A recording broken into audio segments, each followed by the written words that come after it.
കനത്ത പോളിംഗിൽ കൂട്ടിയും കിഴിച്ചും മുന്നണികൾ. മാറ്റത്തിന്റെ കൊടുങ്കാറ്റ് ഉറപ്പെന്നാണ് NDA വിലയിരുത്തൽ. BJPക്ക് തികഞ്ഞ ആത്മവിശ്വാസമെന്ന് രാജീവ് ചന്ദ്രശേഖർ പ്രതികരിച്ചു. നേമത്ത് താമര വിരിയുമെന്നും BJP സംസ്ഥാന അധ്യക്ഷൻ പറയുന്നു. ഭരണത്തുടർച്ച എന്നാണ് LDFന്റെ ആത്മവിശ്വാസം. തിരിച്ചുവരവ് ഉറപ്പെന്ന് UDF ക്യാമ്പ് പ്രതികരിക്കുന്നു. വിവരങ്ങളുമായി തിരുവനന്തപുരത്ത് നിന്ന് V വിനീഷ്, കൊച്ചിയിൽ നിന്ന് ജിജീഷ് കരുണാകരൻ, കോഴിക്കോട് നിന്ന് അനഘ ഹർഷൻ എന്നിവർ ഒപ്പം ചേരും. ആദ്യം V വിനീഷിലേക്ക്. വിനീഷ്, തലസ്ഥാന ജില്ലയിൽ ഏറെ കടുത്ത പോരാട്ടം നടന്ന മണ്ഡലങ്ങൾ ഏറെയാണ്. നഗരസഭയുടെ ഭരണം BJP പിടിച്ചെടുത്ത ശേഷം ആ നഗരസഭാ പരിധിയിൽപ്പെടുന്ന വട്ടിയൂർക്കാവും നേമവുമൊക്കെ ഏറെ പ്രതീക്ഷയോടെ കാണുന്നുണ്ട് BJPയും NDAയും. വട്ടിയൂർക്കാവ്, നേമം, കാട്ടാക്കട, കഴക്കൂട്ടം, തിരുവനന്തപുരം സെൻട്രൽ, നെയ്യാറ്റിൻകര അടക്കമുള്ള മണ്ഡലങ്ങളിൽ ഉറപ്പായും ജയം പ്രതീക്ഷിക്കുന്നുണ്ട് NDA ക്യാമ്പ് BJP. ഇവിടെ ഡീലുണ്ടോ എന്ന ചോദ്യത്തിന് ഉത്തരം ഇന്നലെ ജനങ്ങൾ വോട്ടിട്ടതിലൂടെ ആയിക്കഴിഞ്ഞു, വോട്ട് പെട്ടിയിലായി കഴിഞ്ഞു. എങ്കിലും ഇന്നെങ്ങനെ വിലയിരുത്തുന്നു NDA ക്യാമ്പ്?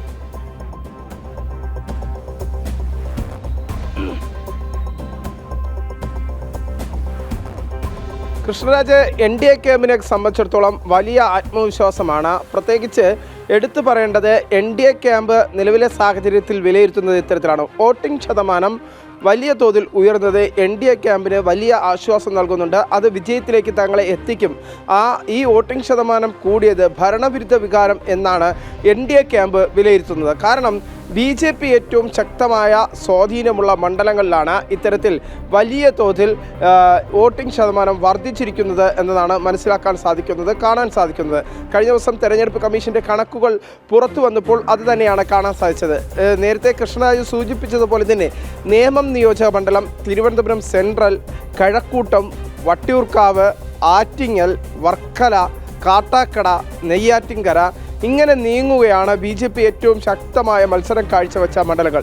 തിരുവനന്തപുരം റവന്യൂ ജില്ല പൂർണ്ണമായും നോക്കുമ്പോൾ 14 നിയമസഭാ മണ്ഡലങ്ങളിൽ എല്ലാ സ്ഥലത്തും സമാനമായ ഒരു വലിയ പ്രകടനം തന്നെയാണ് BJP കാഴ്ചവെച്ചത്. അത് ഏറ്റവും എടുത്തു പറയേണ്ടത് കാൻഡിഡേറ്റിൻ്റെ ലിസ്റ്റാണ്. കാൻഡിഡേറ്റുകളെ സംബന്ധിച്ചിടത്തോളം മികച്ച മത്സരാർത്ഥികളെ NDA സാരഥികളായി BJP ഈ കേരളത്തിലെ 140 നിയോജക മണ്ഡലത്തിലും എത്തിച്ചു എന്നതാണ് ജനങ്ങൾക്ക് ആത്മവിശ്വാസം നൽകിയിട്ടുള്ളത് എന്നതാണ് മനസ്സിലാക്കാൻ സാധിക്കുന്നത്. അത്തരത്തിൽ ഏറ്റവും മികച്ച സ്ഥാനാർത്ഥികൾ അതാത് നിയോജക മണ്ഡലത്തിൽ ലഭിച്ചത് കൊണ്ടാകട്ടെ ഇത്തവണ BJP ക്യാമ്പിൽ വലിയ സന്തോഷവും ആത്മവിശ്വാസവും BJPയുടെ സംസ്ഥാന അധ്യക്ഷൻ, സംസ്ഥാന ജനറൽ സെക്രട്ടറി അഡ്വക്കേറ്റ് സുരേഷ് അടക്കമുള്ളവർ വ്യക്തമാക്കുന്നുണ്ട്. പ്രധാനമായി നമുക്ക് മനസ്സിലാക്കാൻ സാധിക്കുന്നത് നേമം ഇത്തവണ BJPയുടെ കയ്യിലായിരിക്കും, BJPയുടെ കൈപ്പിടിയിൽ ഒതുങ്ങും എന്ന് തന്നെയാണ് ഈ പാർട്ടികളുടെ കണക്കുകൾ പരിശോധിക്കുമ്പോൾ അവർക്ക് മനസ്സിലാക്കാൻ സാധിക്കുന്നത്. അത്തരത്തിലുള്ള കണക്കുകളാണ് കഴിഞ്ഞ ദിവസം സംഘടനാ തലത്തിൽ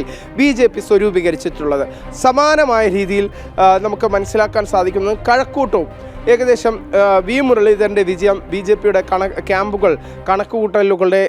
കണക്കുകൂട്ടലുകളിലൂടെ ഉറപ്പിച്ചിരിക്കുന്നു എന്നാണ്. സമാനമായ രീതിയിൽ തിരുവനന്തപുരം സെൻട്രൽ, വട്ടിയൂർക്കാവ്, കാട്ടാക്കട ഇങ്ങനെ വലിയ പ്രതീക്ഷയാണ് വച്ചു പുലർത്തുന്നത്. കാരണം നിഷ്പക്ഷരായ ജനങ്ങൾ ഇത്തവണ BJPക്ക് കൂടുതലായി വോട്ട് ചെയ്തു. വളരെ പ്രധാനപ്പെട്ട കാര്യമാണ്. കാരണം എല്ലാ കാലത്തും നിഷ്പക്ഷ വോട്ടുകളാണ് ആര് ഭരിക്കണം എന്ന് തീരുമാനിക്കുന്നത്.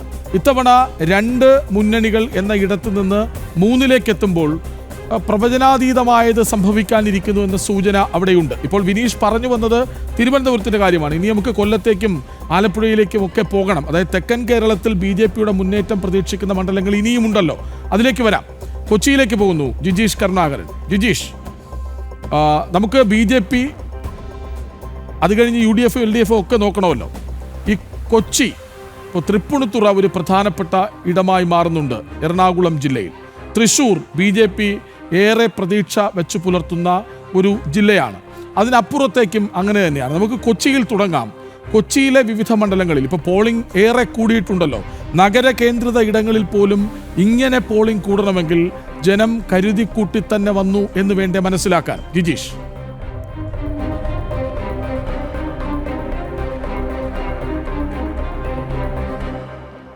കൃഷ്ണരാജ് പറഞ്ഞതുപോലെ തന്നെയാണ് ഈ ഉയർന്ന പോളിംഗ് അത് മുൻകാലങ്ങളിലേതുപോലെയല്ല, മറിച്ച് NDAക്ക് അനുകൂലമായ വലിയ ഒരു വോട്ട് വിഹിതം, അതിൻ്റെ ഒരു വർധനവ് തന്നെയാണ് പോളിംഗിൽ പ്രതിഫലിച്ചത് എന്ന് തന്നെയാണ് നമുക്ക് ഇതുവരെയുള്ള തെരഞ്ഞെടുപ്പുമായി ബന്ധപ്പെട്ട് വിശകലനം നടത്തുമ്പോൾ വ്യക്തമാകുന്ന ഒരു കാര്യമെന്ന് പറയുന്നത്. അതായത് എറണാകുളം ജില്ലയിലെ കണക്കുകൾ മാത്രം എടുക്കുമ്പോൾ NDAക്ക് കരുത്തുള്ള അല്ലെങ്കിൽ അതിശക്തമായ ത്രികോണ മത്സരം നടന്ന സ്ഥലങ്ങളിലെല്ലാം തന്നെ വലിയ തോതിൽ വോട്ട് ശതമാനം, പോളിംഗ് ശതമാനം വർദ്ധിച്ചിട്ടുണ്ട്. അത് 80%, 82%, 84% എല്ലാമായി വർദ്ധിച്ചു എന്ന് പറയുമ്പോൾ ഇതിനു മുമ്പ് ഒന്നും തന്നെ അത് രണ്ട് മുന്നണികൾ നേർക്കുനേർ പോരാടിയ സമയങ്ങളിൽ ഒന്നും തന്നെ ഇത്തരത്തിൽ പോളിംഗ് ശതമാനത്തിൽ വർധനവുണ്ടായിട്ടില്ല. അന്നെല്ലാം തന്നെ നഗര കേന്ദ്രീകൃതമായ മേഖലകൾ ഉണ്ടായിരുന്നത് കൊണ്ട് തന്നെ എറണാകുളത്ത് പോളിംഗ് ശതമാനം ആ ഒരു നിലയിൽ മാത്രം മുന്നോട്ട് പോകുന്നു എന്നാണ് വിലയിരുത്തപ്പെട്ടത്. എങ്കിൽ അതിൽ നിന്ന് വ്യത്യസ്തമായിക്കൊണ്ട് നഗര കേന്ദ്രീകൃതമായ ജനതയും വലിയ ആവേശത്തോടു കൂടി തെരഞ്ഞെടുപ്പിൽ പങ്കാളികളായിരിക്കുന്നു എന്ന് തന്നെയാണ് മനസ്സിലാകുന്നത്. അങ്ങനെയാണ് എറണാകുളം നിയോജക മണ്ഡലത്തിൽ നഗര കേന്ദ്രീകൃതമായ നഗര വോട്ടർമാർ ഏറെയുള്ള എറണാകുളം മണ്ഡലത്തിൽ, എറണാകുളം നിയമസഭാ മണ്ഡലത്തിലാണെങ്കിലും തൊട്ടടുത്ത് തൃപ്പൂണിത്തുറ നിയമസഭാ മണ്ഡലത്തിലാണെങ്കിലും എല്ലാം തന്നെ ചരിത്രപരമായ ഒരു വലിയ വർധനവ് ഈ ഒരു വോട്ടിംഗ് ശതമാനത്തിൽ ഉണ്ടായിരിക്കുന്നു. 81% തൃപ്പൂണിത്തുറയും ഒപ്പം തന്നെ 80% എറണാകുളത്തും വോട്ടെത്തി. അതേ ഘട്ടത്തിൽ തന്നെയാണ് കുന്നത്ത് നാട്ടിൽ ഇത്തരത്തിൽ NDA UDF-ഉം LDF-ഉം ശക്തമായ ത്രികോണ മത്സരം നടത്തിയ, ഇഞ്ചോടിഞ്ച് പോരാട്ടം നടത്തിയ കുന്നത്ത് നാട്ടിൽ 84% കടന്നിരിക്കുന്നു പോളിംഗ് എന്നാണ്. ഏറ്റവും ഒടുവിൽ തെരഞ്ഞെടുപ്പ് കമ്മീഷന്റെ കണക്കുകൾ പ്രകാരം മാത്രമാണ് 84% എങ്കിൽ അതൊരു 86%-ലേക്കെങ്കിലും പോകുന്ന നിലയിലേക്കാണ്. അങ്ങനെ ഓരോ സ്ഥലത്തും ആവേശകരമായ മത്സരത്തിൽ ആ ഒരു ഏറ്റുമുട്ടലിൽ, ഇഞ്ചോടിഞ്ച് പോരാട്ടത്തിൽ ആളുകൾ NDAക്ക് അനുകൂലമായി ചിന്തിച്ചു എന്നതിൻ്റെയും NDAക്ക് അനുകൂലമായി കൂട്ടത്തോടുകൂടി രണ്ട് മുന്നണികളെയും മടുത്തു. NDAയുടെ ഒരു പരസ്യവാചകം പോലെ തന്നെയാണ് ആളുകൾ അവരുടെ പ്രതികരണവും രണ്ട് മുന്നണികളെയും മതിയായി ഒരു മാറ്റത്തിനായുള്ള വോട്ട് തന്നെയാണ് അവർ രേഖപ്പെടുത്തിയത് എന്ന് മനസ്സിലാക്കുന്ന രീതിയിലാണ് തൃപ്പൂണിത്തുറ എടുക്കുമ്പോൾ ഏറ്റവും ശക്തമായ മത്സരം നടന്ന, എറണാകുളം ജില്ലയിൽ ഏറ്റവും ശക്തമായ മത്സരം നടന്ന കേന്ദ്രങ്ങളിൽ, നിയമസഭാ മണ്ഡലങ്ങളിൽ ഒന്നാണ് തൃപ്പൂണിത്തുറ. അവിടെ ഇത്രയും വലിയ ഒരു വോട്ട് ശതമാനം വർദ്ധിക്കുന്നതിനായി ഒരു കാരണം ചൂണ്ടിക്കാണിക്കപ്പെടുന്നത് ഏറ്റവും പ്രധാനമായും അവിടെ സ്ഥാനാർത്ഥി അഞ്ജലി നായർ നടത്തിയ അതിശക്തമായ പ്രചാരണം തന്നെയാണ്. ഓരോ ആളുകളിലേക്കും ഓരോ വീടുകളിലേക്കും തന്നെ പ്രചരണത്തിന്റെ ഭാഗമായി പരമാവധി വീടുകളിൽ നേരിട്ട് ചെന്ന് വോട്ട് പിടിക്കുന്നു. വാഹന പര്യടനത്തിന് ഇടയ്ക്ക് പോലും കൂടുതൽ ആളുകളെ കാണുന്ന ഭാഗങ്ങളിൽ അവർക്കിടയിലേക്ക് ചെല്ലുന്നു. കാരണം മറ്റു സ്ഥാനാർത്ഥികളെ അപേക്ഷിച്ച് ഏറ്റവും ജനകീയമായ ഒരു സ്ഥാനാർത്ഥി എന്ന നിലയിലേക്ക് അഞ്ജലി നായർ മാറുന്നു. ഒപ്പം തന്നെയാണ് BJPയുടെ ഏറ്റവും ശക്തി കേന്ദ്രമായ ഒരു സ്ഥലമാണ് തൃപ്പൂണിത്തുറ. 35,000-ലധികം വോട്ടുകൾ BJPക്ക് സ്വന്തമായി തൃപ്പൂണിത്തുറ നിയോജക മണ്ഡലത്തിലുണ്ട്. ഏത് ഘട്ടത്തിലും ലഭിക്കാവുന്ന ഒരു നിലയിൽ അത്തരത്തിലുള്ള ഒരു വലിയ വോട്ട് ബാങ്ക് BJPയെ സംബന്ധിച്ചിടത്തോളം ഉള്ള ഒരു സ്ഥലം. ഒപ്പം തന്നെ 2020-ലെ നിരവധി 2020-ക്ക് അനുകൂലികളായ നിരവധി ആളുകൾ ആ ഒരു മണ്ഡലത്തിലുണ്ട്. ആ വോട്ടുകളെല്ലാം തന്നെ വർദ്ധിക്കുമ്പോൾ വിജയത്തിലേക്ക് തന്നെയാണ് എത്തുന്നത് എന്ന രീതിയിൽ തന്നെയാണ് ഇപ്പോൾ ഈ പോളിംഗ് ശതമാനത്തിലെ വർധനവ് തൃപ്പൂണിത്തുറയിൽ നമുക്ക് ചൂണ്ടിക്കാണിക്കാൻ കഴിയുന്നതും തൃപ്പൂണിത്തുറയിൽ മനസ്സിലാക്കാൻ കഴിയുന്നതും. അതുപോലെ തന്നെയാണ് എറണാകുളം നഗരം ഉൾപ്പെടുന്ന എറണാകുളം നിയോജക മണ്ഡലത്തിൽ ശക്തമായ ഒരു മത്സരം കാഴ്ചവെക്കാൻ PR ശിവശങ്കരൻ എന്ന BJPയുടെ ശക്തനായ നേതാവിന്, BJPയുടെ വക്താവിന് കഴിഞ്ഞിട്ടുണ്ട് എന്നത് തന്നെയാണ്. തെരഞ്ഞെടുപ്പിന്റെ എല്ലാ തരത്തിലും പ്രചാരണ രംഗത്ത് മുന്നേറി നിന്നത് NDA തന്നെയായിരുന്നു എറണാകുളം നഗരത്തിൽ. അവിടെ വോട്ടർമാരിലേക്ക് എങ്ങനെ എത്തിച്ചേരണമെന്ന് കൃത്യമായ കണക്കുകൂട്ടലുകൾ NDA നേതൃത്വത്തിന് ഉണ്ടായിരുന്നു. പരമാവധി ആളുകളിലേക്ക് നേരിട്ട് തങ്ങളുടെ വികസന കാഴ്ചപ്പാടുകൾ എത്തിക്കാൻ NDA മുന്നണിയേക്കും ഒപ്പം തന്നെ PR ശിവശങ്കറിനും കഴിഞ്ഞു എന്ന് തന്നെയാണ് അവിടെയും വോട്ട് വിഹിതത്തിൽ ഇതുമായി ബന്ധപ്പെട്ടുകൊണ്ട് പോളിംഗ് ശതമാനത്തിൽ ഉണ്ടായിട്ടുള്ള ഏറ്റവും വലിയ വർധനവ് സൂചിപ്പിക്കുകയും ചെയ്യുന്നത്. നഗര വോട്ടർമാർ സാധാരണ വോട്ടിങ്ങിനോട് ഏതെങ്കിലും തരത്തിൽ മുഖം തിരിച്ച് നിൽക്കാറുണ്ട്. കാലാവസ്ഥയടക്കമുള്ള കാര്യങ്ങൾ പ്രതികൂലമാകുമ്പോൾ പോലും വോട്ടിംഗ് ശതമാനം കുറയുന്ന ഒരു മണ്ഡലമാണ് എറണാകുളം നിയോജക മണ്ഡലം മുമ്പ് എങ്കിൽ അതിൽ നിന്ന് വ്യത്യസ്തമായി 80%-ലേക്കെല്ലാം എത്തുന്ന തരത്തിലേക്ക് എറണാകുളത്തെ പോളിംഗ് ശതമാനത്തിൽ വലിയ വർധനവ് ഉണ്ടായിരിക്കുന്നു. അതുകൊണ്ട് തന്നെ വരാം അനഘ ഹർഷനിലേക്ക്.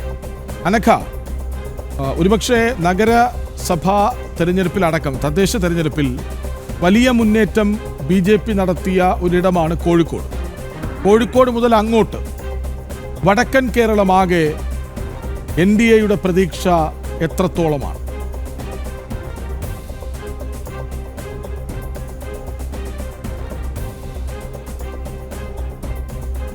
കൃഷ്ണരാജ്, ഈ വടക്കൻ കേരളത്തിൽ മുമ്പെങ്ങും ഇല്ലാത്ത വിധം വലിയ രീതിയിലുള്ള പോളിംഗ് ആണ് രേഖപ്പെടുത്തിയത്. അതിൽ ഏറ്റവും അധികം പോളിംഗ് രേഖപ്പെടുത്തിയ ജില്ല കോഴിക്കോട് ജില്ലയാണ്. അത് തന്നെയാണ് എൻ ഡി എയുടെ ആദ്യ പ്രതീക്ഷ എന്ന് പറയുന്നത്. മുൻപൊന്നും ഇല്ലാത്ത വിധം എൻ ഡി എക്ക് വടക്കൻ കേരളത്തിൽ എത്ര സീറ്റ് നേടും എന്നുള്ള ചർച്ച അത് ഇവിടെ ആദ്യം മുതൽ തന്നെ തുടങ്ങിക്കഴിഞ്ഞു എന്നുള്ളതാണ്. അതിലെടുത്ത് പറയേണ്ട ഒരു സ്ഥലമാണ് കോഴിക്കോട്. കോഴിക്കോട് നോർത്ത്, കോഴിക്കോട് സൗത്ത്, ഈ മണ്ഡലങ്ങളിലാണ് എൻ ഡി എ കോഴിക്കോടിനെ സംബന്ധിച്ച് എ ക്ലാസ് മണ്ഡലങ്ങളാണ്. ഇവിടെയാണ് ഒരു അട്ടിമറി പ്രതീക്ഷിക്കുന്നത്. കാരണം അതിന് ചില കാരണങ്ങൾ കൂടിയുണ്ട്. ആദ്യഘട്ടത്തിൽ 2021 നിയമസഭാ തെരഞ്ഞെടുപ്പിൽ ഈ നോർത്തിലും സൗത്തിലും ഒക്കെ തന്നെ 30,000 മുകളിൽ വോട്ട് നേടാൻ ഈ സൗത്ത് നോർത്ത് മണ്ഡലത്തിൽ അന്ന് എൻ ഡി എക്ക് സാധിച്ചിരുന്നു. എന്നാൽ അത് തൊട്ടടുത്ത വർഷം, അതായത് 2026 തെരഞ്ഞെടുപ്പാകുമ്പോഴേക്കും കരുത്തുറ്റ 2 സ്ഥാനാർത്ഥികളെ നിർത്തുന്നു. ഒന്ന് മഹിളാ മോർച്ച സംസ്ഥാന അധ്യക്ഷയായിട്ടുള്ള നവ്യ ഹരിദാസ് ആണ് നോർത്ത് മണ്ഡലത്തിലെ സ്ഥാനാർത്ഥി. അതേപോലെ സൗത്ത് മണ്ഡലത്തിലെ സ്ഥാനാർത്ഥി ടി രനീഷാണ്. 46 വർഷത്തോളം ഉണ്ടായിരുന്ന ഇടതുകോട്ട, ആ ഇടതുകോട്ട 2 തവണ പിടിച്ചെടുത്തുകൊണ്ട് കൗൺസിലറാകുന്നു. ഇങ്ങനെ കരുത്തുറ്റ സ്ഥാനാർത്ഥികളാണ് ഈ 2 മണ്ഡലങ്ങളിലും എൻ ഡി എ നിർത്തിയത്. അത് തന്നെ ഒരു വലിയ വിജയപ്രതീക്ഷയാണ്. മാത്രമല്ല ഈ വിജയപ്രതീക്ഷ ഉണ്ടാക്കുന്ന മറ്റ് ഘടകങ്ങൾ, അതായത് ടി രനീഷിന്റെ മണ്ഡലത്തിൽ സൗത്ത് മണ്ഡലം ഇത്തവണ ഒരു അട്ടിമറി പ്രതീക്ഷിക്കുന്നതിന്റെ ഭാഗമായി ഇടത് വലത് മുന്നണികൾ വലിയ രീതിയിൽ ആശങ്കയിലായിരുന്നു. ആ ആശങ്ക അവർ പല രീതിയിൽ പ്രകടിപ്പിക്കുകയും പോസ്റ്റർ കീറുകയും ഒക്കെ തന്നെ ഈ സൗത്ത് മണ്ഡലത്തിൽ ഉണ്ടായിട്ടുണ്ട്. അതായത് ഒരു പരാജയ ഭീതി ഇടത് വലത് മുന്നണികൾ ഇവിടെ മണത്തു തുടങ്ങിയിട്ടുണ്ട് എന്നുള്ള വാർത്തയാണ് പുറത്തു വന്നത്. അതായത് ഇവിടങ്ങളിൽ സൗത്ത് മണ്ഡലമാണെങ്കിലും നോർത്ത് മണ്ഡലമാണെങ്കിൽ പോലും ഇവിടെ ഏത് സമയവും വോട്ടൊരു അട്ടിമറിക്ക് സാധ്യത അത് എളുപ്പമാണ് എൻ ഡി എ സംബന്ധിച്ച് ഉണ്ട് എന്നുള്ളതാണ്. ഈ 13 മണ്ഡലങ്ങൾ കോഴിക്കോടുണ്ട്. അതിൽ ഏറ്റവും എ ക്ലാസ് മണ്ഡലങ്ങളായി കരുതുന്നത് നോർത്തും സൗത്തുമാണ്. ഇവിടെയാണ് ഇത്തവണ ഒരു അട്ടിമറി എൻ ഡി എ പ്രതീക്ഷിക്കുന്നത്. മറ്റൊന്ന്, എക്കാലത്തും BJP വലിയ പ്രതീക്ഷ വെക്കുന്ന ജില്ലയാണ് കാസർഗോഡ്. ഈ കാസർഗോഡ് മഞ്ചേശ്വരവും അതുപോലെ തന്നെ കാസർഗോഡ് മണ്ഡലവും. മഞ്ചേശ്വരത്ത് നേരത്തെയൊക്കെ നമ്മൾ പറഞ്ഞതുപോലെ 2016 84 വോട്ടുകൾക്കാണ് അന്ന് സുരേന്ദ്രന് സീറ്റ് നഷ്ടമായത്. എൻ ഡി എക്ക് മഞ്ചേശ്വരം മണ്ഡലം നഷ്ടമായത്. അതിനുശേഷം പിന്നീട് 2021 കാസർഗോഡ് മഞ്ചേശ്വരത്ത് നിയമസഭാ തെരഞ്ഞെടുപ്പിൽ 746 വോട്ടിന്റെ അഭാവത്തിൽ സീറ്റ് നഷ്ടപ്പെട്ടു. അതായത് കപ്പിനും ചുണ്ടനും മാത്രമാണ് മഞ്ചേശ്വരത്ത് എൻ ഡി എക്ക് സീറ്റ് നഷ്ടപ്പെട്ടിരിക്കുന്നത്. അതുകൊണ്ട് തന്നെ ആ പ്രശ്നങ്ങളൊക്കെ തന്നെ, അല്ലെങ്കിൽ ആ ചെറിയ വോട്ടിന്റെ വ്യത്യാസം പോലും മനസ്സിലാക്കിക്കൊണ്ട് ആ രീതിയിലുള്ള പ്രവർത്തനമാണ് മഞ്ചേശ്വരത്ത് നടന്നത്. അവിടെയും ഇത്തവണ കൃത്യമായി താമര വിരിയും എന്ന് എൻ ഡി എ ക്യാമ്പ് ഉറച്ചു വിശ്വസിക്കുന്ന പ്രദേശമാണ് മഞ്ചേശ്വരം. കെ സുരേന്ദ്രനാണ് ഇത്തവണ മഞ്ചേശ്വരത്തെ സ്ഥാനാർത്ഥി. അവിടെ നേരത്തെയൊക്കെ തന്നെ ആ പ്രദേശത്തെ ആളുകൾക്കിടയിലേക്ക് ഇറങ്ങി പ്രവർത്തിക്കാൻ സുരേന്ദ്രന് കഴിഞ്ഞിട്ടുണ്ട് എന്നുള്ളത് മറ്റൊരു കാര്യമാണ്. മറ്റൊന്ന്, മഞ്ചേശ്വരത്തെ പോലെ തന്നെ ഏറ്റവും നിർണായകമായി എൻ ഡി എ ക്യാമ്പ് കരുതുന്ന BJP കരുതുന്ന ഒരു പ്രദേശമാണ് ഈ കാസർഗോഡ് മണ്ഡലം. കാസർഗോഡ് മണ്ഡലത്തിൽ നിൽക്കുന്നത് അശ്വിനിയാണ്.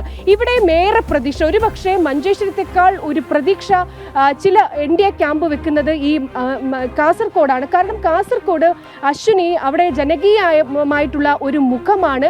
മുൻ വർഷത്തെ ഉണ്ടായിരുന്ന വോട്ടിനേക്കാൾ അധികം വോട്ട് ഈ വർഷം ഉണ്ടാക്കാൻ സാധിക്കും എന്നുള്ള അമിതമായ ഒരു വിശ്വാസം എൻ ഡി എ ക്യാമ്പിനുണ്ട്. എല്ലാ രീതിയിലും പ്രകടമാണ് അത്. പ്രതികൂലമായ ഘടകങ്ങൾ ഈ കാസർഗോഡ് മണ്ഡലത്തിലുണ്ട്. ഈ 2 മഞ്ചേശ്വരവും കാസർഗോഡുമാണ്. മറ്റൊന്ന്, ഈ വടക്കൻ കേരളത്തിലെ എൻ ഡി എ BJP ശക്തമായ പ്രതീക്ഷ വെക്കുന്ന 2 മണ്ഡലങ്ങൾ. മറ്റൊന്നാണ് ഈ പാലക്കാട് മണ്ഡലത്തിൽ പാലക്കാട്ടേക്ക് വരാം. വിനീഷിലേക്ക് വീണ്ടും പോകുന്നു. വിനീഷ്, കൊല്ലം ഏറെ പ്രധാനപ്പെട്ട ഒരു ജില്ലയാകുന്നത് ചാത്തന്നൂരിലെ മത്സരം കൊണ്ടുകൂടിയാണ്. ചാത്തന്നൂരിൽ കഴിഞ്ഞ തവണ, അതിന് മുൻപത്തെ തവണ 2ാം സ്ഥാനത്ത് വന്ന ഒരാൾ BB ഗോപകുമാർ. അദ്ദേഹം ഈ BJPയുടെ വളർച്ചയുടെ തുടക്കത്തിൽ തന്നെ ഒരിടം പിടിച്ചു ചാത്തന്നൂർ എന്ന കാര്യത്തിൽ സംശയം വേണ്ട. ആലപ്പുഴയിലേക്ക് പോയാൽ അവിടെയും കഴിഞ്ഞ ലോക്സഭാ തെരഞ്ഞെടുപ്പിൽ ശോഭാ സുരേന്ദ്രൻ ഉണ്ടാക്കിയ മുന്നേറ്റം നമ്മൾ കണ്ടതാണ്. തദ്ദേശ തെരഞ്ഞെടുപ്പിൽ എങ്ങനെയാണ് NDA BJP ഒരു ഓളമുണ്ടാക്കിയത് നമ്മൾ കണ്ടതാണ്, പിടിച്ചെടുത്തത് നമ്മൾ കണ്ടതാണ്.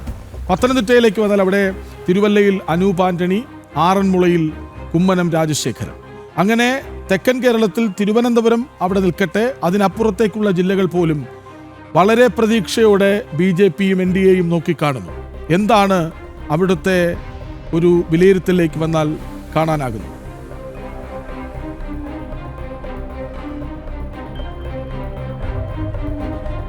തീർച്ചയായിട്ടും നമ്മൾ കൊല്ലം ജില്ലയിലേക്ക് കടക്കുകയാണെങ്കിൽ കൊല്ലം റവന്യൂ ജില്ല പരിശോധിക്കുമ്പോൾ BJP ഏറ്റവും വലിയ പ്രതീക്ഷ വച്ചു പുലർത്തുന്ന നിയോജക മണ്ഡലമാണ് ചാത്തന്നൂർ. ചാത്തന്നൂരിനെ സംബന്ധിച്ചിടത്തോളം BJP കഴിഞ്ഞ കുറേ നാളുകളായി അല്ലെങ്കിൽ കഴിഞ്ഞ 2 നിയമസഭാ തെരഞ്ഞെടുപ്പുകൾ പരിശോധിക്കുമ്പോൾ ചാത്തന്നൂരിൻ്റെ മണ്ണിൽ ഗോപകുമാർ എന്ന് പറയുന്ന വ്യക്തി NDAയുടെ സ്ഥാനാർത്ഥി, അദ്ദേഹം എല്ലാ തവണയും കഴിഞ്ഞ 2 തവണയായി 2ാം സ്ഥാനത്ത് എത്തി നിൽക്കുന്ന വ്യക്തിത്വമാണ്. ആ ഒരു സാഹചര്യം നമുക്ക് പരിശോധിക്കുമ്പോൾ ഇത്തവണ 1ാം സ്ഥാനത്തേക്ക് ഈ NDA സ്ഥാനാർത്ഥി എത്തും എന്ന കാര്യത്തിൽ സംശയമില്ല. അതുതന്നെയാണ് നമുക്ക് മനസ്സിലാക്കാൻ സാധിക്കുന്നത്. ഈ BB ഗോപകുമാറാണ് ഇത്തരത്തിൽ കഴിഞ്ഞ തവണയും അതിൻ്റെ മുന്നേ വർഷവും അവിടെ മത്സരിച്ചത്. 2016-ലും 2021-ലും 2026-ലാവുമ്പോഴും BB ഗോപകുമാർ തന്നെയാണ് ചാത്തന്നൂരിനെ പ്രതിനിധീകരിച്ച് അല്ലെങ്കിൽ BJPയെ സംബന്ധിച്ചിടത്തോളം NDA ക്യാമ്പിനെ പ്രതിനിധീകരിച്ചുകൊണ്ട് നിയമസഭാ മണ്ഡലത്തിൽ ചാത്തന്നൂർ എത്തുന്നത്. അതുകൊണ്ട് തന്നെ ഇത്തവണ ചാത്തന്നൂരിൽ BB ഗോപകുമാറിൻ്റെ വിജയം സുനിശ്ചിതം എന്നാണ്. ഒരുപക്ഷെ നമ്മൾ നേരത്തെ നേമത്തെ സൂചിപ്പിച്ചതിന് സമാനമായ രീതിയിൽ തന്നെയാണ് നമുക്ക് ചാത്തന്നൂരിനെ വിലയിരുത്താൻ സാധിക്കുന്നത്. അങ്ങനെ കൊല്ലം നിയോജക മണ്ഡലത്തിൽ BJP പ്രതീക്ഷ വയ്ക്കുന്ന മറ്റു നിരവധി നിയോജക മണ്ഡലങ്ങളുണ്ട്. എന്നാൽ പോലും ഏറ്റവും പ്രധാനം എന്ന് നമുക്ക് വിലയിരുത്താൻ സാധിക്കുന്നത് കൊല്ലം ജില്ലയിൽ ചാത്തന്നൂർ നിയോജക മണ്ഡലം തന്നെയാണ്. ഒപ്പം തന്നെ നമ്മൾ പത്തനംതിട്ടയിലേക്ക് പോവുകയാണെങ്കിൽ അടുത്ത ഒരു കാര്യം പരിശോധിക്കുമ്പോൾ പ്രത്യേകിച്ച് ആറന്മുളയെ സംബന്ധിച്ചിടത്തോളം കുമ്മനം രാജശേഖരൻ എന്ന് പറയുന്ന ഒരു വ്യക്തിത്വം, അദ്ദേഹം അവിടെ നയിച്ച സമരങ്ങൾ, പ്രത്യേകിച്ച് ആറന്മുള വിമാനത്താവളവുമായി ബന്ധപ്പെട്ട് ഉയർന്നു വന്ന പാരിസ്ഥിതിക പ്രശ്നങ്ങളിലൊക്കെ ഇടപെട്ടുകൊണ്ട് ആറന്മുളയിൽ ഒരു വിമാനത്താവളം സ്ഥാപിക്കാൻ കഴിയാത്ത സ്ഥലത്ത് സർക്കാർ സംവിധാനങ്ങൾ അഴിമതിയുടെ കൂത്തരങ്ങായിക്കൊണ്ട് അവിടെ വിമാനത്താവളം നടത്താൻ അല്ലെങ്കിൽ വിമാനത്താവളം തുടങ്ങാൻ ആരംഭം കുറിച്ച ഘട്ടം മുതൽ തന്നെ അതിനെതിരെ വലിയ സമര പോരാട്ടം നടത്തി പരിസ്ഥിതിക്ക് വേണ്ടി ഏറ്റവും കൂടുതൽ മുറവിളി കൂട്ടിയ നേതാവാണ് ആറന്മുളയിൽ സംബന്ധിച്ചിടത്തോളം ആറന്മുളയുടെ സ്വന്തം കുമ്മനം എന്ന് തന്നെയാണ് നമുക്ക് കുമ്മനം രാജശേഖരനെ ആ ഒരു നിയോജക മണ്ഡലത്തിൽ വിശേഷിപ്പിക്കാൻ സാധിക്കുന്നത്. അതുകൊണ്ട് തന്നെ അവിടെയും BJP വലിയ പ്രതീക്ഷയാണ് വച്ചു പുലർത്തുന്നത്. അങ്ങനെ സമാനമായ രീതിയിൽ BJP വിവിധ ജില്ലകളിൽ, നേരത്തെ ആലപ്പുഴയെ സംബന്ധിച്ചിടത്തോളം നേരത്തെ കൃഷ്ണരാജ് സൂചിപ്പിച്ചതുപോലെ തന്നെ ആറന്മുളയിൽ നേരത്തെ ശോഭാ സുരേന്ദ്രൻ നിന്നുകൊണ്ട് CPMൻ്റെ ചുവന്ന കോട്ടകളിലടക്കം ആ കോട്ടകളൊക്കെ പൂർണ്ണമായും പൊളിച്ചെടുക്കുന്ന സാഹചര്യം നമുക്ക് ആറന്മുളയിൽ കാണാൻ സാധിച്ചു. അതുതന്നെയായിരിക്കും ഇത്തവണയും ആറന്മുളയിൽ കാണാൻ സാധിക്കുക, ഒപ്പം തന്നെ ആലപ്പുഴയിലും കാണാൻ സാധിക്കുക എന്ന കാര്യത്തിൽ സംശയമില്ല. എന്തായിരുന്നാലും ചുവന്ന മണ്ണുകൾ കാവിയിലേക്ക് പുതയ്ക്കുന്നു അല്ലെങ്കിൽ കാവിയിലേക്ക് അടുക്കുന്നു എന്നതാണ് ഇപ്പോഴത്തെ സാഹചര്യത്തിൽ നമുക്ക് വിലയിരുത്താൻ സാധിക്കുന്നത്. അതേസമയം തന്നെ ഒരു വെല്ലുവിളിയായി BJPയെ സംബന്ധിച്ചിടത്തോളം NDA ക്യാമ്പുകളെ സംബന്ധിച്ചിടത്തോളം നിലനിൽക്കുന്ന ഒരു പ്രധാന പ്രശ്നം എന്ന് പറയുന്നത് SDPI എന്ന് പറയുന്ന ഒരു സംഘടന, അത് BJPക്ക് എവിടെയാണോ വിജയസാധ്യത ഉള്ളത് ആ സ്ഥലങ്ങളിലെല്ലാം CPMനാകട്ടെ കോൺഗ്രസിന് ആകട്ടെ അങ്ങനെ ഒരു രാഷ്ട്രീയ ബന്ധമില്ലാത്ത തരത്തിൽ CPMനും കോൺഗ്രസിനും പൂർണ്ണ പിന്തുണ നൽകിക്കൊണ്ട് അല്ലെങ്കിൽ അത്തരത്തിൽ മൊത്തം വോട്ട് CPMനാണോ സാധ്യതയെങ്കിൽ ആ സ്ഥലത്ത്, അല്ലെങ്കിൽ കോൺഗ്രസിനാണോ സാധ്യതയെങ്കിൽ ആ സ്ഥലത്ത് അങ്ങനെ വോട്ടുകൾ വീതം വെച്ച് നൽകുന്ന ഒരു പ്രവണത SDPI എന്ന പാർട്ടിക്ക് അല്ലെങ്കിൽ ഒരു തീവ്രവാദ സംഘടനയ്ക്ക് കേരളത്തിൽ അത്തരത്തിലുള്ള ഒരു നിലപാട് സ്വീകരിച്ച് മുന്നോട്ട് പോകുന്നു. അങ്ങനെ BJP വിജയിച്ച് വരാതിരിക്കാനുള്ള പരമാവധി ശ്രമം ഒരുപക്ഷെ ഈ SDPI എന്ന സംഘടനയ്ക്ക് ഉപരി മറ്റു വിവിധ തീവ്രവാദ സംഘടനകൾ, രാജ്യവിരുദ്ധ ശക്തികളൊക്കെ പ്രവർത്തിക്കുന്നു എന്നതാണ് പ്രധാനപ്പെട്ട കാര്യം.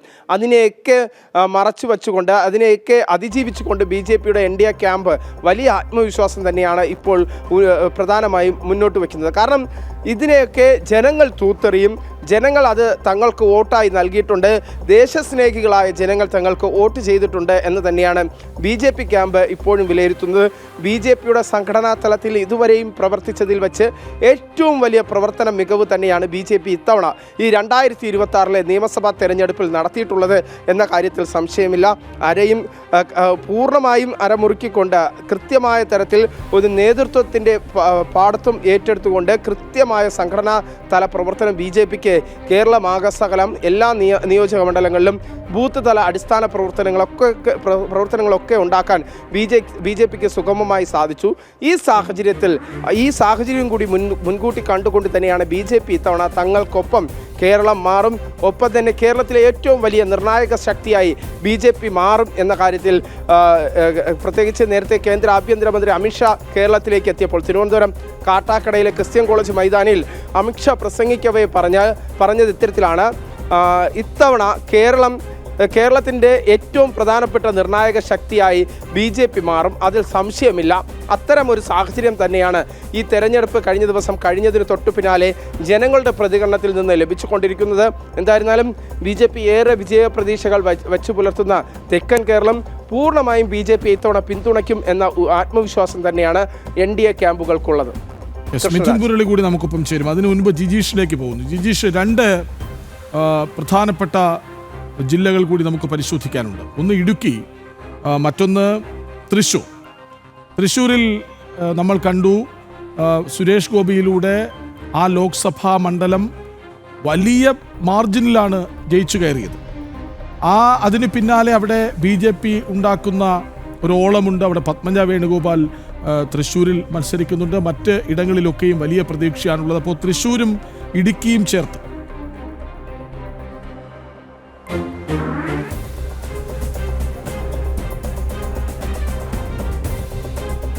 കൃഷ്ണരാജ് പറഞ്ഞതുപോലെ തന്നെ മധ്യ കേരളത്തിൽ ഏറ്റവും ശ്രദ്ധേയമായ മത്സരം നടക്കുന്നത് മറ്റ് രണ്ട് സ്ഥലങ്ങളാണ്. ഈ തൃശ്ശൂർ ജില്ലയിലെ വിവിധ നിയമസഭാ മണ്ഡലങ്ങളും ഒപ്പം തന്നെ എസ് രാജേന്ദ്രൻ അടക്കം മത്സര രംഗത്തുള്ള, അതായത് ഇടതുപക്ഷത്തിന്റെ കോട്ടകളിൽ നിന്ന് ഇടതുപക്ഷത്തിന്റെ നേതാക്കളെ തന്നെ ആ നേതാക്കൾ തന്നെ NDAയുടെ ഭാഗമായി മത്സര രംഗത്ത് വരുന്നു. അവർക്കൊപ്പം വലിയൊരു വിഭാഗം ജനങ്ങൾ ഒരുമിച്ച് അണിനിരന്നുകൊണ്ട് പ്രചാരണ പ്രവർത്തനങ്ങളിൽ മുന്നോട്ട് പോകുന്നു എന്ന് പറയുമ്പോൾ ആ ഒരു മാറ്റത്തിന്റെ കാഹളം തന്നെ മുഴക്കുന്നു എന്നത് തന്നെയാണ് മനസ്സിലാക്കാൻ കഴിയുന്നത്. അതുകൊണ്ട് തന്നെ ഇവിടെ എല്ലാം തന്നെ വലിയ മാറ്റത്തിന് തന്നെയാണ് ഈ ഒരു വോട്ടിംഗ് ശതമാനത്തിൽ വർധനവടക്കം വിനിയോഗിക്കപ്പെടുക, അല്ലെങ്കിൽ അത് തന്നെയാണ് എന്നതാണ് കണക്കാക്കപ്പെടുന്നത്. തൃശ്ശൂർ ജില്ലയിൽ അവിടെ പത്മജ വേണുഗോപാൽ മത്സരിക്കുന്ന തൃശ്ശൂരിൽ ഏറ്റവും ശക്തമായ മത്സരം നടക്കുന്ന കേന്ദ്രങ്ങളിൽ ഒന്നാണ്. നേരത്തെ കൃഷ്ണരാജ് തന്നെ പറഞ്ഞതുപോലെ തന്നെ വലിയ വിഭാഗം ആളുകൾ എങ്ങനെയാണോ സുരേഷ് ഗോപിക്ക് പിന്നിൽ ആളുകൾ ഒരുമിച്ച് അണിനിരന്നത്, അതിന് സമാനമായ രീതിയിൽ തൃശ്ശൂരിന്റെ വിവിധ മണ്ഡലങ്ങളിൽ ജനങ്ങൾ ഒരുമിച്ച് NDA സ്ഥാനാർത്ഥികളുടെ വിജയത്തിനായി പ്രവർത്തിച്ചു എന്നത് തന്നെയാണ് ആ മണ്ഡലത്തിന്റെ അല്ലെങ്കിൽ ആ ജില്ല വെച്ച് പരിശോധിക്കുമ്പോൾ തന്നെ വ്യക്തമാകുന്ന ഒരു കാര്യമെന്ന് പറയുന്നത്. അവിടെ നിഷ്പ്രയാസം ജയിച്ചു കയറാവുന്ന, നിഷ്പ്രയാസം NDAക്ക് കരുത്തായി മാറുന്ന നിരവധി മണ്ഡലങ്ങളുണ്ട്. അത് മണലൂരാണെങ്കിലും ഗുരുവായൂരാണെങ്കിലും തൃശ്ശൂരാണെങ്കിലും എല്ലാം തന്നെ ഇത്തരത്തിൽ നിഷ്പ്രയാസം NDA വിജയിച്ചു കയറുന്ന നിരവധി മണ്ഡലങ്ങളാണ്. അവിടെ എല്ലാ ജനവിഭാഗങ്ങളുടെയും ഒരു പറയണം എന്ന് തോന്നുന്നു. കാരണം ഒരുപക്ഷെ അവിടേക്ക് B ഗോപാലകൃഷ്ണൻ സ്ഥാനാർത്ഥിയായി വരുന്നു. അദ്ദേഹം തുടക്കത്തിൽ തന്നെ പറഞ്ഞത് നിലപാടിൽ ഉറച്ചു നിൽക്കുന്നു. ആ നിലപാട് കൊണ്ട് തന്നെ ഏറെ ശ്രദ്ധിക്കപ്പെട്ട ഒരു മണ്ഡലമായി തൃശ്ശൂരിൽ ഗുരുവായൂർ മാറുകയും ചെയ്തുവല്ലോ.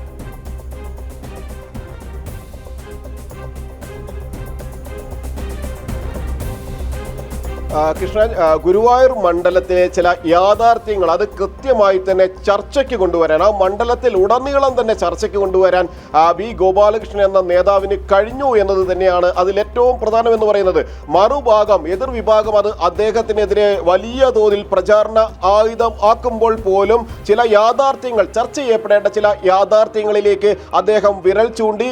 എന്നാൽ ഇത് വിവാദമാകുന്ന ഘട്ടത്തിൽ പോലും, അല്ലെങ്കിൽ ആസൂത്രിതമായി അത് വിവാദമാക്കുന്ന ഘട്ടത്തിൽ പോലും അതിൽ നിന്ന് പിന്മാറാൻ അദ്ദേഹം തയ്യാറായില്ല. താൻ പറഞ്ഞ വാക്കുകളിൽ ഉറച്ചു നിന്നുകൊണ്ട് അദ്ദേഹം വോട്ടർമാർക്ക് മുന്നിൽ ചില ചോദ്യങ്ങൾ ഉന്നയിക്കുകയും ചെയ്തു. അതിലൊന്നും തന്നെ ആ ഒരു ചോദ്യങ്ങളിൽ കൃത്യമായി തന്നെ നമുക്കറിയാം അദ്ദേഹം ഉയർത്തിയ കാര്യങ്ങളിൽ ഒന്നും തന്നെ വർഗീയപരമായ ഏതെങ്കിലും വേർതിരിവുകൾക്ക് സാധ്യതയില്ല. അത്തരം ഒന്നും തന്നെ അദ്ദേഹത്തിന്റെ വാക്കുകളിൽ ഇല്ല എന്നിരിക്കെ അത്തരത്തിലായിരുന്നു വിവാദമാക്കിയത്. അദ്ദേഹം വലിയൊരു ഫ്ലെക്സ് വെച്ചു. അതിൽ ചൂണ്ടിക്കാണിച്ചത് ഇതുവരെ അവിടെ നിന്നും തെരഞ്ഞെടുക്കപ്പെട്ട ജനപ്രതിനിധികൾ ആരെല്ലാമാണ്, അവർ കഴിഞ്ഞ കുറെ കാലങ്ങളായി എന്താണ് ചെയ്തത്, കഴിഞ്ഞ 50 വർഷങ്ങൾക്കപ്പുറം ഈ ഒരു MLA-മാർ എന്താണ് മണ്ഡലത്തിന് ചെയ്തത് എന്ന് ചൂണ്ടിക്കാണിച്ചുകൊണ്ടായിരുന്നു അവരുടെ പേരുകൾ അക്കമിട്ട് നിരത്തിയത്. അത് പുതിയ ചർച്ചകൾക്ക് തുടക്കം കുറിക്കുകയും ചെയ്തു. അവിടെയും അദ്ദേഹത്തിനെതിരെ ആരോപണ സ്വരങ്ങൾ B ഗോപാലകൃഷ്ണൻ NDA സ്ഥാനാർത്ഥി BJPയുടെ ഏറ്റവും ശക്തനായ BJPയുടെ നാക്കായി മാറുന്ന, വാക്കായി മാറുന്ന B ഗോപാലകൃഷ്ണനെതിരെ ഉയർത്തിക്കൊണ്ടുവന്നു എങ്കിൽ അവിടെ കൃത്യമായി ഈ വിവാദങ്ങളെല്ലാം തന്നെ അദ്ദേഹത്തിന് അനുകൂലമായി ഗുരുവായൂരിൽ മാറിയിട്ടുണ്ട് എന്ന് തന്നെയാണ് അവിടെ നിന്നുള്ള രാഷ്ട്രീയ നിരീക്ഷണങ്ങൾ വ്യക്തമാക്കുന്ന ഒരു കാര്യമെന്ന് പറയുന്നത്. കാരണം ജനങ്ങൾ ഇത്തരം കാര്യങ്ങൾ കൂടി, അല്ലെങ്കിൽ അവരിൽ നിന്ന് മറച്ചുവെക്കാൻ ശ്രമിച്ച രാഷ്ട്രീയ യാഥാർത്ഥ്യങ്ങൾ കൂടി ചർച്ച ചെയ്യാൻ ആരംഭിച്ചതോടുകൂടി, ചർച്ച ചെയ്യാൻ തുടങ്ങിയതോടുകൂടി ആ ആളുകളിൽ കൃത്യമായി തന്നെ എന്തിന് വോട്ട് ചെയ്യണം, അല്ലെങ്കിൽ എന്തെല്ലാം കാര്യങ്ങൾ അവിടെ പരിഗണിക്കപ്പെടണം എന്നത് സംബന്ധിച്ച് മനസ്സുകളിൽ കൃത്യമായി തന്നെ ഒരു ചിന്താഗതി ഉടലെടുത്തിട്ടുണ്ട്. അത് NDAക്ക് അനുകൂലമാണ് ഗുരുവായൂരിൽ എന്ന് തന്നെയാണ് വ്യക്തമാവുന്നത്. നമുക്കറിയാം, കഴിഞ്ഞ ലോക്സഭാ തെരഞ്ഞെടുപ്പിൽ ഗുരുവായൂരായിരുന്നു ഇന്ത്യയെ സംബന്ധിച്ചിടത്തോളം ഒരൽപ്പം കൂടി മുന്നോട്ട് പോകാനുണ്ടായിരുന്ന ഒരു മണ്ഡലമെങ്കിൽ, അല്ലെങ്കിൽ മറ്റു നിയമസഭാ മണ്ഡലങ്ങളിലെല്ലാം മണ്ഡലതലത്തിൽ നിയമസഭാ മണ്ഡലങ്ങളുടെ തലത്തിൽ എടുത്ത് നോക്കുമ്പോൾ മറ്റുള്ളിടത്തെല്ലാം വലിയ മുന്നേറ്റം നടത്തിയപ്പോൾ ഒരൽപ്പം ഗുരുവായൂരിൽ പിന്നോട്ട് പോയെങ്കിൽ അവിടെ അങ്ങനെയല്ല നിലവിലെ യാഥാർത്ഥ്യങ്ങൾ, അല്ലെങ്കിൽ നിലവിലെ ഗ്രൗണ്ട് രീതി പരിശോധിക്കുമ്പോൾ അവിടെ NDAക്ക് അനുകൂലമായി മാറിയിരിക്കുന്നു. അങ്ങനെ നിരവധി മണ്ഡലങ്ങൾ, കാരണം കഴിഞ്ഞ സുരേഷ് ഗോപി ലോക്സഭയിലേക്ക് 6 ലക്ഷത്തിലധികം വോട്ടുകൾ വാങ്ങി വിജയിച്ചപ്പോൾ തന്നെ എങ്ങനെയാണ് ജനമനസ്സ് മാറിയിരിക്കുന്നത്, തൃശ്ശൂരിന്റെ ജനമനസ്സ് എങ്ങനെയാണ് മാറിയിരിക്കുന്നത് എന്നത് കൃത്യമായിരുന്നു, അത് വ്യക്തമായിരുന്നു. അവിടെയാണ് ഏകദേശം ഒരു രൂപം മധ്യ കേരളത്തിലെ വിശദീകരിക്കാൻ ജിജീഷിനായി. മിഥുൻ മുരളിയിലേക്ക് പോകുന്നു. മിഥുൻ, കോട്ടയത്ത് വലിയ മാറ്റങ്ങൾ പ്രതീക്ഷിക്കുന്നുണ്ട്. മാറാത്തത് മാറുമെന്ന പ്രതീക്ഷയോടെ NDAയുടെ സ്ഥാനാർത്ഥികൾ മത്സരിക്കുന്നുമുണ്ട്.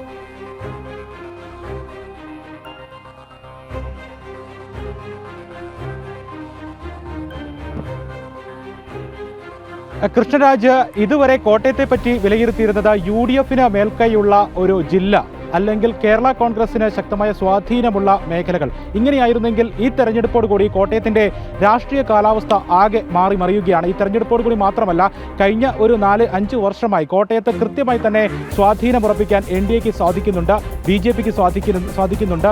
ധാരാളം ആളുകൾ BJPയിലേക്ക് വിവിധ പാർട്ടികളിൽ നിന്ന്, കോട്ടയത്തിൻ്റെ വിവിധ മേഖലകളിൽ നിന്ന് ചേരുന്നുണ്ട്. അങ്ങനെ കൃത്യമായി തന്നെ ഒരു സ്വാധീന ശക്തിയായി BJPയും NDAയും മാറിയ ഒരു തെരഞ്ഞെടുപ്പ് എന്ന നിലയിൽ തന്നെയാണ് ഈ 2026 നിയമസഭാ തെരഞ്ഞെടുപ്പ് മധ്യ കേരളത്തിൽ, പ്രത്യേകിച്ച് കോട്ടയത്ത് വിലയിരുത്തലുകൾ നടത്തപ്പെടുന്നത്. കോട്ടയത്തിൻ്റെ രാഷ്ട്രീയ കാലാവസ്ഥ മാറും എന്ന് പറയുമ്പോൾ കാഞ്ഞിരപ്പള്ളി, പൂഞ്ഞാർ, പാല, വൈക്കം എന്നീ മണ്ഡലങ്ങളിൽ കൃത്യമായി തന്നെ ത്രികോണ മത്സരമാണ് നടക്കുന്നത്. ത്രികോണ മത്സരം എന്ന് പറയുമ്പോൾ LDF UDFിൻ്റെ പൊതുശത്രുവായി NDA ഈ 4 മണ്ഡലങ്ങളിലും ഉണ്ട് എന്നുള്ളതാണ്. അവസാന ഘട്ടത്തിലേക്ക് പ്രചാരണം എത്തിയപ്പോൾ ഈ 4 മണ്ഡലങ്ങളിലും LDF UDFും കൃത്യമായി ഉന്നം വയ്ക്കുന്നത് വ്യക്തിപരമായ വിമർശനങ്ങൾ ഉൾപ്പെടെ സ്ഥാനാർത്ഥികൾക്കുമേൽ ചൊരിഞ്ഞുകൊണ്ട് അവർ കൃത്യമായ ഒരു എതിരാളിയായി കണക്കാക്കുന്നത് NDA സ്ഥാനാർത്ഥികളെ ആയിരുന്നു എന്നുള്ളതാണ് പ്രചാരണത്തിൻ്റെ അവസാന ഘട്ടങ്ങളിൽ നമ്മൾ കണ്ടത്. ഇനി ഓരോ മണ്ഡലവും ഈ പറഞ്ഞ പ്രധാനപ്പെട്ട മണ്ഡലങ്ങൾ എടുത്ത് പരിശോധിച്ചാൽ, പൂഞ്ഞാറിൽ PC ജോർജ് 2016 തെരഞ്ഞെടുപ്പിൽ 27,000-ഓളം വോട്ട് ഒറ്റയ്ക്ക് നിന്ന് സ്വതന്ത്രനായി മത്സരിച്ച് ജയിച്ച വ്യക്തിയാണ്. അദ്ദേഹത്തിൻ്റെതായ സ്വന്തമായി വോട്ടുകൾ സ്വാധീനിക്കുന്നതിനുള്ള കഴിവുണ്ട്, വ്യക്തിപ്രഭാവമുണ്ട്. പൂഞ്ഞാർ മണ്ഡലത്തെ 4 പതിറ്റാണ്ടോളം പ്രതിനിധീകരിച്ച ഒരു MLA പ്രതിനിധി എന്ന നിലയിൽ അദ്ദേഹത്തിന് ജനകീയമായ വോട്ടുകൾ അദ്ദേഹത്തിനുണ്ട്. ആ വോട്ടുകൾക്കൊപ്പം തന്നെ NDAയുടെ BJPയുടെ വോട്ടുകൾ കൂടി ചേരുമ്പോൾ 20,000 വോട്ടിൻ്റെ ഭൂരിപക്ഷത്തിൽ ഇത്തവണ താൻ വിജയിക്കും എന്നുള്ള ഒരു ആത്മവിശ്വാസമാണ് പൂഞ്ഞാറിൽ PC ജോർജ് പ്രകടമാക്കുന്നത്. മുതിർന്ന നേതാവാണ്, കേരള രാഷ്ട്രീയത്തിലെ ഭീഷ്മാചാര്യർ എന്ന് വിശേഷിപ്പിക്കാവുന്ന നേതാവാണ്. 5 വർഷം അദ്ദേഹം ജനപ്രതിനിധി എന്ന നിലയിൽ നിന്ന് മാറി നിന്നപ്പോൾ പൂഞ്ഞാർ മണ്ഡലത്തിനുണ്ടായിരിക്കുന്ന വികസിത പിന്നോക്കാവസ്ഥകൾ, കഴിഞ്ഞ 5 വർഷം മുൻപ് വരെ അദ്ദേഹം നടത്തിക്കൊണ്ടുവന്നിരുന്ന വികസനങ്ങൾ ഈ 5 വർഷം തടസ്സപ്പെട്ടു. അത് ജനങ്ങൾ മനസ്സിലാക്കിയിട്ടുണ്ട്. ഒപ്പം തന്നെ ജനകീയനായ ഒരു ജനപ്രതിനിധി പൂഞ്ഞാർ മണ്ഡലത്തിൽ ഇല്ലാത്തതിൻ്റെ കുറവുകൾ ജനങ്ങൾ നേരിട്ട് ബോധ്യപ്പെട്ടിട്ടുണ്ട്. അതുകൊണ്ട് ഇത്തവണ തന്നെ വിജയിപ്പിക്കും, എല്ലാ മേഖലയിൽ നിന്നും വോട്ടുകൾ ഉണ്ടാകും, 20,000 വോട്ടിൻ്റെ ഭൂരിപക്ഷം ഉണ്ടാകും എന്നുള്ള ആത്മവിശ്വാസമാണ് പൂഞ്ഞാർ മണ്ഡലത്തിൽ NDA സ്ഥാനാർത്ഥിയായ മുതിർന്ന നേതാവ് PC ജോർജ് വ്യക്തമാക്കുന്നത്. ഒപ്പം തന്നെ തെക്കേക്കര പഞ്ചായത്ത് ഉൾപ്പെടെ തിടനാട് ഉൾപ്പെടെയുള്ള പഞ്ചായത്തുകളിൽ ഈരാറ്റുപേട്ട ബ്ലോക്കിലടക്കം തദ്ദേശ തെരഞ്ഞെടുപ്പിൽ കൃത്യമായ സ്വാധീനം ഉറപ്പിക്കാൻ BJPക്ക് സാധിച്ചിട്ടുണ്ട്, മുന്നേറ്റം ഉണ്ടായിട്ടുണ്ട്. പൂഞ്ഞാർ തെക്കേക്കര പഞ്ചായത്ത് ഭരിക്കുന്നത് BJPയാണ്. ഇതൊക്കെ തദ്ദേശ തെരഞ്ഞെടുപ്പിൽ BJPക്ക് ഉണ്ടാക്കിയെടുക്കാൻ കഴിഞ്ഞിട്ടുള്ള ആ വലിയ മുന്നേറ്റം, അത് ഇത്തവണത്തെ നിയമസഭാ തെരഞ്ഞെടുപ്പിൽ പ്രതിഫലിക്കും, കൃത്യമായി തന്നെ വിജയിക്കും എന്നുള്ള ആത്മവിശ്വാസമാണ് പൂഞ്ഞാർ മണ്ഡലത്തിൽ NDA സ്ഥാനാർത്ഥി PC ജോർജ് പങ്കുവയ്ക്കുന്നത്. ഈ ഒരു ആത്മവിശ്വാസം തന്നെ പ്രകടമാക്കിക്കൊണ്ടായിരുന്നു പൂഞ്ഞാർ മണ്ഡലത്തിൽ PC ജോർജിന്റെ പ്രചാരണ പരിപാടികളും നടന്നത്. ബഹുദൂരം മുന്നിലായിരുന്നു 2 മുന്നണികളെക്കാൾ PC ജോർജിന്റെ പ്രചാരണ പരിപാടികളും. ധാരാളം ആളുകളെ പങ്കെടുപ്പിച്ചുകൊണ്ടുള്ള പ്രചാരണ പരിപാടികൾ പൂഞ്ഞാർ മണ്ഡലത്തിൽ വിവിധ ഭാഗങ്ങളിൽ നമ്മൾ കണ്ടതുമാണ്. ഇനി പാലായിലേക്ക് വന്നു കഴിഞ്ഞാൽ, പാലായിൽ 1 വർഷത്തോളം നീണ്ടുനിന്ന പ്രവർത്തനങ്ങളാണ്, താഴെത്തട്ട് മുതലുള്ള പ്രവർത്തനങ്ങളാണ് ഷോൺ ജോർജിൻ്റെ നേതൃത്വത്തിൽ നടന്നത്. ഷോൺ ജോർജിന് പാലായുടെ ചുമതല നൽകി അദ്ദേഹം പാലാ തന്നെ കേന്ദ്രീകരിച്ചുകൊണ്ട് പ്രവർത്തിക്കുകയായിരുന്നു. ജനങ്ങൾക്കിടയിൽ ഇറങ്ങിച്ചെന്നുകൊണ്ട് താഴെത്തട്ടിലുള്ള ജനങ്ങളുടെ ജനകീയ വിഷയങ്ങളിൽ സംസാരിച്ചുകൊണ്ട് അദ്ദേഹം പാലാ മണ്ഡലത്തിൽ സജീവമായിരുന്നു. അതെല്ലാം വോട്ടായി മാറും എന്നുള്ള പ്രതീക്ഷയാണ് പാലാ മണ്ഡലത്തിൽ ഷോൺ ജോർജ് മുന്നോട്ട് വയ്ക്കുന്നത്. ഒപ്പം തന്നെ മുനമ്പം ഉൾപ്പെടെയുള്ള വിഷയങ്ങളിൽ, വഖഫ് വിഷയത്തിലടക്കം അദ്ദേഹം എടുത്തിരിക്കുന്ന നിലപാടുകൾ, ഒപ്പം പള്ളുരുത്തി സെൻറ് റീത്ത സ്കൂളിനെതിരെ SDPയുടെ നേതൃത്വത്തിലുള്ള വിവാദങ്ങളും വിഷയങ്ങളും ഒക്കെ ഉണ്ടായപ്പോൾ അതിന് ഇടപെടലുകൾ നടത്തിക്കൊണ്ട്, രാഷ്ട്രീയമായ ഇടപെടലുകളും നിയമപരമായ ഇടപെടലുകളും നടത്തിക്കൊണ്ട് ഈ പള്ളുരുത്തി സെന്റ് റീത്ത സ്കൂളിൽ അധികൃതർക്ക് ഷോൺ ജോർജ് വ്യക്തിപരമായും BJPയോടൊപ്പം നിന്നുകൊണ്ട് നൽകിയിരിക്കുന്ന ഇടപെടലുകൾ അതെല്ലാം കൃത്യമായി സഭയ്ക്ക് സ്വാധീനമുള്ള പാലാ മണ്ഡലത്തിൽ തൻ്റെ വോട്ടിങ്ങിൽ സ്വാധീനിക്കുമെന്ന് തന്നെയാണ് NDA ക്യാമ്പും ഷോൺ ജോർജും ആത്മവിശ്വാസം പ്രകടമാക്കിയത്. അതുകൊണ്ട് തന്നെ മുനമ്പം നിവാസികൾ ഏകദേശം 40ഓളം ആളുകൾ ഷോൺ ജോർജിന് ഐക്യദാർഢ്യം പ്രഖ്യാപിച്ചുകൊണ്ട് ഷോൺ ജോർജിന് വേണ്ടി വോട്ട് അഭ്യർത്ഥിക്കുന്നതിന് വേണ്ടി പാലായിലേക്ക് എത്തിയത്. ഏറെ വൈകാരികമായാണ് പ്രചാരണ പ്രവർത്തനങ്ങളിലെല്ലാം NDA ക്യാമ്പ് വിലയിരുത്തിയത്. ഒപ്പം സെന്റ് റീത്ത സ്കൂളിലെ SDPയുടെ ആ ഒരു ഭീഷണി നിലനിന്ന ആ സ്കൂളിലെ PTA അംഗങ്ങളും 25ഓളം അംഗങ്ങൾ അവിടെ നിന്നും എറണാകുളത്ത് നിന്നും പാലായിൽ എത്തി ഷോൺ ജോർജിന് ഐക്യദാർഢ്യം പ്രഖ്യാപിച്ചുകൊണ്ട് അവിടെ വോട്ട് അഭ്യർത്ഥിക്കുന്ന ഒരു കാഴ്ചയും പ്രചരണ വേളകളിൽ നേരത്തെ കോഴിക്കോട് പറഞ്ഞ് പാലക്കാട്ടേക്ക് പോകുമ്പോഴായിരുന്നു ഞാൻ ഇടപെട്ടത്. പാലക്കാട് തന്നെ ഏറെ പ്രതീക്ഷ വെച്ചു പുലർത്തുന്ന ഒരു മണ്ഡലമാണ്. അവിടെ ശോഭാ സുരേന്ദ്രൻ ഉണ്ടാക്കിയ മേൽക്കോയ്മ, ആധിപത്യം മറികടക്കാൻ മറുവശത്തുള്ളവർ എന്തൊക്കെ ചെയ്തു എന്ന് പോലും നമ്മൾ കണ്ടതാണ്. പാലക്കാട്ടെ NDA എന്താണ്?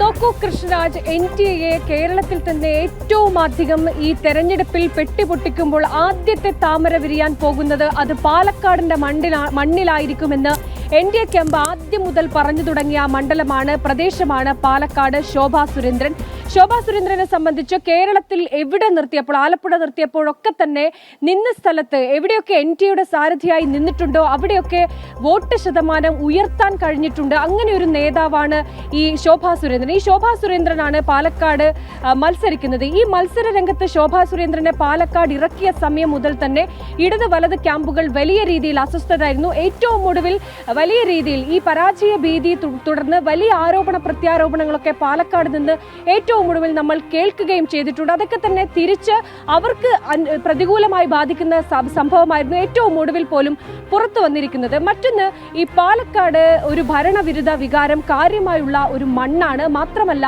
ഈ മോദി സർക്കാരിന്റെ വികസനങ്ങൾ പറഞ്ഞുകൊണ്ടാണ് പാലക്കാട്ട് ഓരോ NDA സ്ഥാനാർത്ഥിയും വോട്ട് പിടിക്കാൻ ഇറങ്ങിയിരിക്കുന്നത്. മോദി സർക്കാരിന്റെ വികസനം പറഞ്ഞുകൊണ്ട് വോട്ട് തേടുന്ന കാഴ്ചയാണ് പാലക്കാട് നിന്ന് കണ്ടത്. പാലക്കാട്ടെ ജനം അത് അംഗീകരിക്കുന്നുണ്ട് എന്നുള്ള സൂചന കൂടിയാണ് വോട്ടിംഗ് ദിനത്തിൽ പുറത്തു വന്നത്. ഏറ്റവും അധികം 80% മുകളിലേക്ക് പോളിംഗ് പാലക്കാട് പോകുന്ന സാഹചര്യവും കണ്ടിട്ടുണ്ട് എന്നുള്ളതിന് ഒരു ക്രൗഡ് പുള്ളർ സ്ഥാനാർത്ഥിയെ തന്നെയാണ് പാലക്കാട് NDA നിർത്തിയിരിക്കുന്നത്. അതുകൊണ്ട് തന്നെ ഈ നിയമസഭാ തെരഞ്ഞെടുപ്പിൽ ആദ്യത്തെ താമര അത് പാലക്കാട് നിന്നായിരിക്കും എന്നുള്ളത് ഉറച്ച വിശ്വാസമാണ് NDA ക്യാമ്പിനെ സംബന്ധിച്ച്.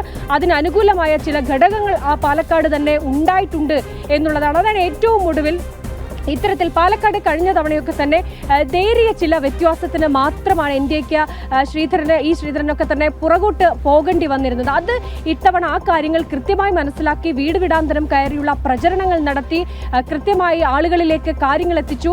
സംസ്ഥാന സർക്കാർ നടപ്പിലാക്കാത്ത 75 വയസ്സിന് മുകളിലുള്ള ഇവരുടെ പെൻഷൻ പദ്ധതി അടക്കമുള്ള കാര്യങ്ങൾ ഓരോ വീട്ടിലും ചെന്ന് NDAയുടെ BJPയുടെ പ്രവർത്തകർ അത് ആളുകൾക്ക് മനസ്സിലാക്കി കൊടുത്തു. അപ്പോഴൊക്കെ തന്നെ അവിടെ നിന്ന് ഗ്രൗണ്ടിൽ നിന്ന് വരുന്ന ഒരു പൾസ് എന്ന് പറയുന്നത് അത് NDAക്ക് അനുകൂലമാണ്. ഏറ്റവും ഒടുവിൽ ഈ NDA പലപ്പോഴും BJPയെ നഖശിഖാന്തം വിമർശിക്കുന്ന മാധ്യമങ്ങൾ പോലും പാലക്കാട്ടെ മണ്ണിലെത്തി.